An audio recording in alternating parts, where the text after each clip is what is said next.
All right, rain was mentioned, but it was a tease for some time down the road, and I can tell you, our plants are in need, Anthony. It's true. So It has been clear it nice. up for us, will you?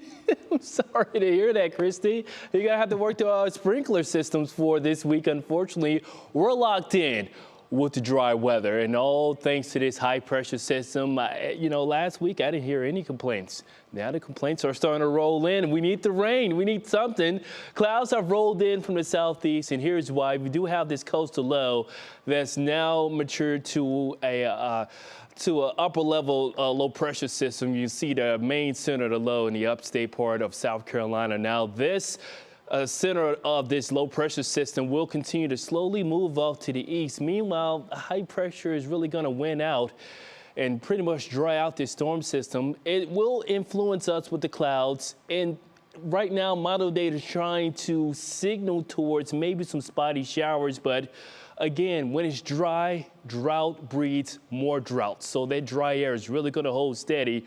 We really need a really potent piece of energy to really slide in and moisten us up. But otherwise, just some high clouds for your Wednesday. And as we go throughout time, again, Thursday, more clouds, high pressure pretty much ripping that storm system apart. And it appears like we can have something rolling in from the west by Friday, but again, high is just going to dry out all that and just give us clouds by Friday afternoon.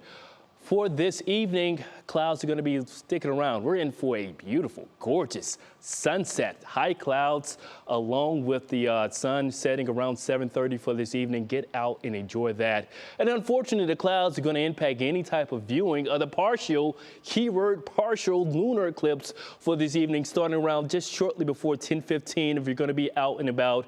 Here's the Earth's shadow just skirting across the northern face of the moon, and by 11:15 is all over and done with. So that's something interesting, worth to look forward to if we have any clearing by this evening. And as we go throughout the overnight, we're going to stick with partly cloudy skies. By your rush hour drive, things are looking much drier. Mid-60s, a mild start for your Wednesday morning. By the afternoon, we're going to be warming up into the mid-70s. Here's noon tomorrow. No rain to speak of, despite the remnants of that low down to the south of us. Here's our best bet of rain, again, over to extreme eastern Ohio, just south of Youngstown. That's about it for tomorrow afternoon.